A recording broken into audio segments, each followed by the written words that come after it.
Hello दोस्तों, welcome back to my channel. अपनी last video में हम लोगों ने पढ़ा था डेलीगेशन के बारे में, जो कि क्या था, थोड़ा सा आपको रिकैप कर देते हैं। डेलीगेशन क्या था? Delegation of authorities. इसका मतलब क्या था कि हम क्या करते हैं, अपने एम्प्लॉयज को कुछ वर्क असाइन करते हैं। अब वर्क असाइन करने के लिए हमें उसको कुछ अथॉरिटी भी देनी होती है। जब हम अपनी अथॉरिटी को डेलीगेट करते हैं, जब हम अपनी अथॉरिटी को पास करते हैं किसको? अपने सबऑर्डिनेट को। इसी प्रोसेस को हम क्या बोलते थे? Delegation of authority. तो इस वीडियो में हम क्या पढ़ेंगे? इस वीडियो में हम पढ़ेंगे इंपॉर्टेंस ऑफ डेलीगेशन। तो चलिए देख लेते हैं what are the importance of delegation. Number 1, effective management. देखिए, किसी भी काम को करने के लिए मैनेजर को क्या करना है? रूटीन काम को अपने सबऑर्डिनेट को ट्रांसफर करना है। अब अगर वो अपने काम को ट्रांसफर करेगा, क्यों ट्रांसफर करना चाहता है वो अपने रूटीन वर्क को? क्योंकि उसे और भी काम है भाई, उसे ऑर्गेनाइजेशन के मैनेजमेंट को, पूरे मैनेजमेंट को देखना है। तो अगर वो अपने रूटीन वर्क को डेलीगेट करता है तो वो क्या कर सकता है? वो इफेक्टिवली मैनेजमेंट के ऊपर, एडमिनिस्ट्रेशन के ऊपर ध्यान दे सकता है। इसका मतलब ऑर्गेनाइजेशन का मैनेजमेंट, ओवरऑल मैनेजमेंट क्या हो जाएगा? इससे इफेक्टिव हो जाएगा। पहली इंपॉर्टेंस है, हमारे मैनेजमेंट को इफेक्टिव बना देती है डेलीगेशन की process. Next is employees development. देखिए, जब हम अपने एम्प्लॉय को वर्क तो दे रहे हैं, साथ ही साथ उसको अथॉरिटी भी दे रहे हैं काम को पूरा करने की। तो अब हमारा जो एम्प्लॉय है उसे ये मालूम है कि भाई उसे काम कैसे करना है और कैसे उसे इस काम को पूरा करने के लिए डिसीजन लेने हैं। इसका मतलब हमारे एम्प्लॉय को अपने टैलेंट को यूटिलाइज करने की अपॉर्चुनिटी मिल रही है। इसका मतलब हमारी जो डेलीगेशन की प्रोसेस है हेल्प करती है किसकी? हमारे एम्प्लॉयज की। किस चीज में? फ्यूचर में मैनेजर बनने के लिए, यानी अपनी स्किल को बूस्ट अप, ब्रश अप करने के लिए। ओके, सेकंड इंपॉर्टेंस हुई डेलीगेशन की कि इससे एम्प्लॉयज का क्या हो जाता है? डेवलपमेंट हो जाता है। Number next is motivation of employees.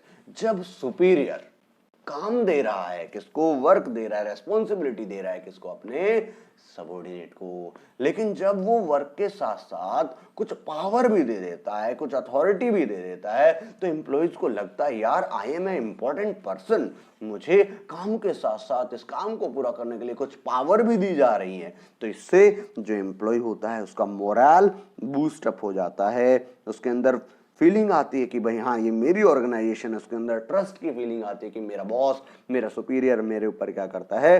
Trust करता है। तो इस वजह से वो अपने आपको मोटिवेटेड फील करता है। तो इससे मोटिवेशन मिलती है किसको? एम्प्लॉयज को। Next is facilitates organisational growth. देखिए, डेलीगेशन की जो प्रोसेस होती है इसमें हमने क्या किया?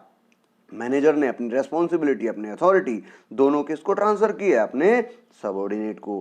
क्या ध्यान रखते हुए कि भाई उसकी क्वालिफिकेशन ये है या नहीं है, उसकी कैपेबिलिटी है या नहीं है इस जॉब को पूरा करने की, इस काम को पूरा करने की। ये सब ध्यान में रखते हुए ही क्या करते हैं? हम डेलीगेशन करते हैं। इससे क्या हो रहा है? इससे हम अपने एम्प्लॉयज को डिवीजन ऑफ वर्क कर पा रहे हैं उनकी कैपेबिलिटी के अनुसार। इससे क्या होगा? वो धीरे धीरे, क्योंकि क्वालिफिकेशन कैपेबिलिटी तो उनके अंदर थी, अब वर्क और अथॉरिटी हमने उनको दे दी, तो इससे क्या होगा? इससे उनके अंदर स्पेशलाइजेशन आ जाएगी। और जब आपके एम्प्लॉयज के अंदर स्पेशलाइजेशन आ जाएगी तो इससे ऑर्गेनाइजेशन का ग्रोथ होगा। Next is basis of management hierarchy. देखिए, डेलीगेशन जो है वो क्या करती है? सुपीरियर और सबऑर्डिनेट की रिलेशनशिप को डेवलप करती है, जिससे मैनेजर्स की हिरार्की बनती है। हिरार्की मतलब टॉप पर कौन होगा, उसके बाद कौन होगा, उसके बाद कौन होगा। जब आप अपने एम्प्लॉयज को, अपने सबऑर्डिनेट को लगातार पावर डेलीगेट करते हैं, कुछ रेस्पॉन्सिबिलिटी के साथ साथ पावर भी डेलीगेट करते हैं, तो उसे ये भी बताया जाता है कि भाई आपको मुझे रिपोर्ट करना है। इसका मतलब रिपोर्टिंग अथॉरिटी उसकी कौन होती है, ये भी क्लैरिफाई कर दिया जाता है। इसका मतलब ऑर्गेनाइजेशन में मैनेजमेंट की एक क्लियर हायरार्की बननी शुरू हो जाती है। सो delegation is the basis of management hierarchy. Next is better coordination. देखिए, डेलीगेशन की प्रोसेस की वजह से रेस्पॉन्सिबिलिटी, अथॉरिटी दोनों डिवाइड की गई है।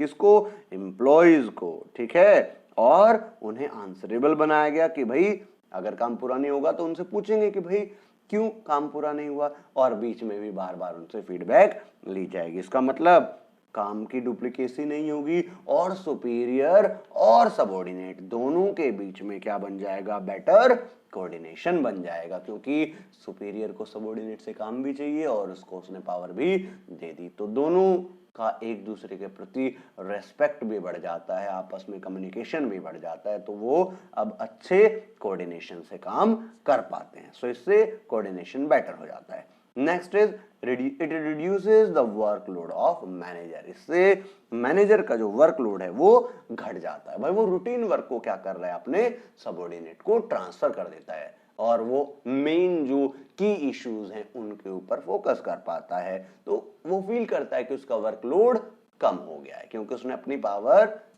कुछ पावर उस काम को कंप्लीट करने के लिए अपने सबऑर्डिनेट को, अपने एम्प्लॉय को ट्रांसफर कर दी है, और साथ ही साथ उससे पहले भी रेस्पॉन्सिबिलिटी भी ट्रांसफर कर दी थी। तो जो मैनेजर है उसका वर्कलोड काफी हद तक रिड्यूस हो जाता है। So these are the importance of delegation. Hope आपको ये समझ में आ गया होगा। अगर आपको ये समझ में आ गया है तो चैनल को लाइक एंड सब्सक्राइब करना ना भूले। Thank you.